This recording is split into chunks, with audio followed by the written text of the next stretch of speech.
ఈ అమ్మాయి పేరు మోనాలిసా. మోనాలిసా అని చెప్పి ఒకసారి మీరు గూగుల్‌లో టైప్ చేయండి. ఎవరు కనిపిస్తారు?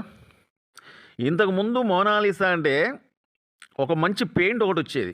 కానీ ఇప్పుడు ఏమైందంటే, ఆ పెయింట్ ఒక్కటి మాత్రమే కనిపిస్తుంది. దగ్గర దగ్గర ఈ మోనాలిసా అనే ఈ అమ్మాయి ఫోటోలు మాత్రం ఒక 10 దాకా కనిపిస్తుందండి. అంటే గూగుల్‌నే మార్చేసిందనమాట. ఇంతకుముందు కనపడే పెయింటు తగ్గిపోయింది. ఈ అమ్మాయి ఫోటోలు కనపడటం ఎక్కువైపోయిందనమాట. అంటే ఈ అమ్మాయి ఎంతలా వైరల్ అయిందనేది ఒకసారి మీరు అర్థం చేసుకోవాలి. అయితే ఈ అమ్మాయి గురించి వివరాలేంటంటే, ఈ అమ్మాయి మధ్యప్రదేశ్ కుంభమేళ ఇండోలో అక్కడ పూసలమ్ముకునే కుటుంబం అనమాట. అంటే ఈళ్ళ కుటుంబ సభ్యులు మొత్తం గూడా వచ్చి అక్కడ పూసలమ్ముకుంటూ వాళ్ళ కుటుంబాన్ని జీవనాహారం అనేది గడుపుకుంటా ఉంటారు. అయితే ఈ అమ్మాయి గంటల్లోనే వైరల్ అయిపోయిందండి.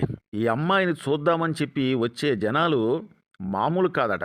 ఎంతలా అంటే చూడటానికి వచ్చిన జనాల క్రౌడ్ అనేది ఎక్కువైపోవటం వల్ల ఈ తల్లిదండ్రులు ఆ అమ్మాయి మొహం కనబడకుండా ముసుకేసుకొని తీసుకెళ్ళిపోయేంత దుస్థితికి తీసుకొచ్చారండి. మీరు మామూలోళ్ళు కాదు నాయన. ఎందుకంటే ఎప్పుడు కూడా మన వాళ్ళు ఇంత అందాన్ని చూడలేదు. పైనుంచి దిగి వచ్చిన దేవకన్య అన్నంత ఇదిగా ఈ అమ్మాయిని వైరల్ చేసేశారు. పాపం ఆ కుటుంబ పరిస్థితి ఎలా మారిపోయిందంటే, వాళ్ళేదో పూసల దండలు అమ్ముకుంటూ ఇంట్లో గడుపుకోవటానికి వాళ్ళేదో వ్యాపారం చేసుకుందాం అని చెప్పి వాళ్ళు వస్తే, ఆ అమ్మాయిని చూసి, ఆ అమ్మాయి నీలి కళ్ళ సుందరి అని ఆ అమ్మాయి మీదకు ఎగబడిపోయి సెల్ఫీలు తీసుకొని, ఫోటోలు తీసుకొని, వీడియోలు తీసుకొని, ఆ అమ్మాయిని చూద్దామని చెప్పి వచ్చి టచ్ చేద్దామని చెప్పి కొంతమంది ఈ విధంగా ఎగబడిపోతా ఉంటే ఆ అమ్మాయి ఏం చేస్తారా బాబు! మీరు మామూలుగా కాదు నిజంగా. మీ దుంపలు తెగ.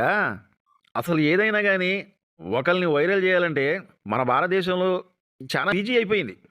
ఎందుకంటే సోషల్ మీడియా పుణ్యాన ఎవరినైనా వైరల్ చేయాలంటే చాలా ఈజీ అయిపోయింది.